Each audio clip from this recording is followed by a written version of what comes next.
this is the Concept Quiz 1 practice. Number 1, A, which of the following numbers represent the solution to the equation? So on the left side, we can simplify by using the distributive property.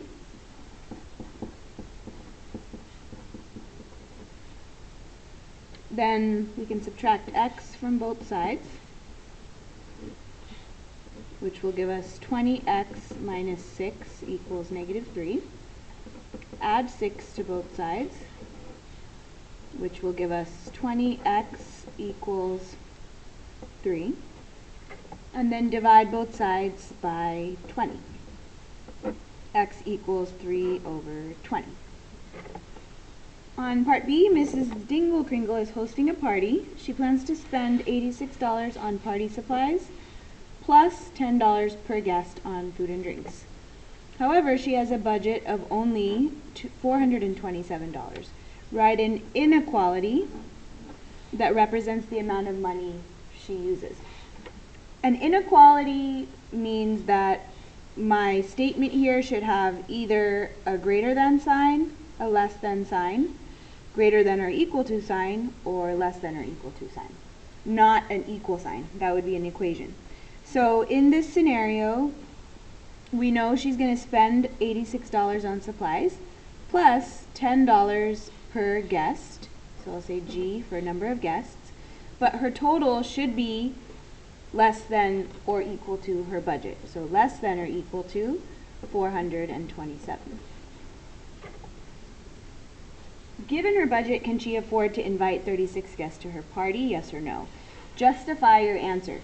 Anytime you see the word justify, you should either show mathematical proof of your answer or describe in words why your answer is correct.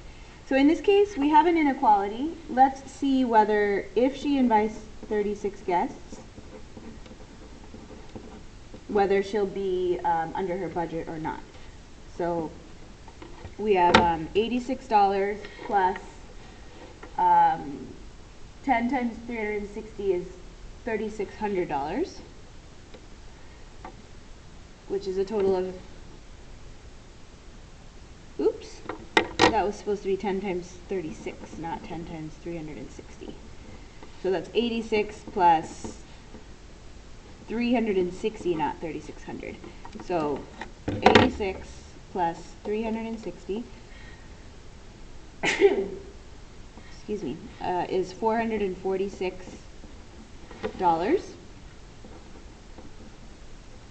which is over budget. So she cannot afford it because this is greater than the budget.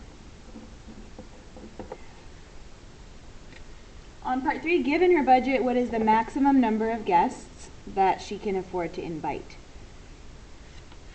So I'm going to go ahead and look at my inequality and solve for the number of guests that she can invite. So 427, subtract 86 from both sides would be 341. G must be less than or equal to 34.1. We can't have 34.1 guests, so she has to be under 34.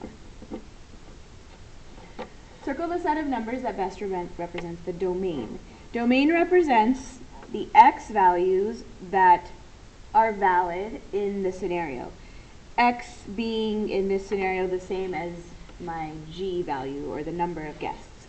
So we know since the G or X represents the number of people, we can have anywhere from 0 people up to 34 people go to the party. So 0 people, 1 person, 2 people, 3 people, and so on. So option D is the correct answer. Why is C not the correct answer? Well, 0 through 34 includes all the decimals, which would mean that 2.5 people could go to the party, or 4.2 people could go to the party, which doesn't make sense. So in the justification of why it's this, the domain is discrete, since you cannot have a fraction of a guest.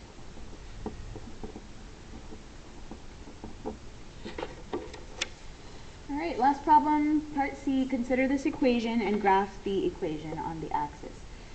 There are different ways you can graph a line. One way is to change the equation to mx plus b form, y equals mx plus b. So I'm going to do that here. Subtracting 4x from both sides would give us negative 8y equals negative 4x plus 24. Then dividing by negative 8 on both sides, we get y equals positive 1/2 x minus 6. This line has a y-intercept of negative 6 and a slope of positive 1/2.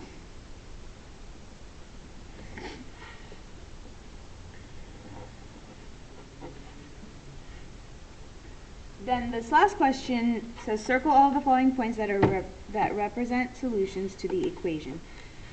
We can look at the line and look at it graphically to see if the point is on the line. But we know this line keeps going. So if the point that we're being asked about doesn't show up on this grid, we can also algebraically plug in x and y into our equation to see if it works. So 2, negative 2, I can see clearly that that's not on the line. Negative 1, 2.5, again, I can see clearly that that is not on the line. 0, negative 3, I can see clearly that that's not on the line. Half, negative 12. 1/2, negative 12.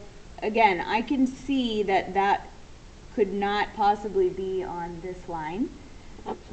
5, 0 is right here, not on the line. And 6, 0, not on the line. So it turns out none of these points are on the line. Again, if you are not sure based on the graph, you can algebraically plug in these points to verify whether or not they are solutions.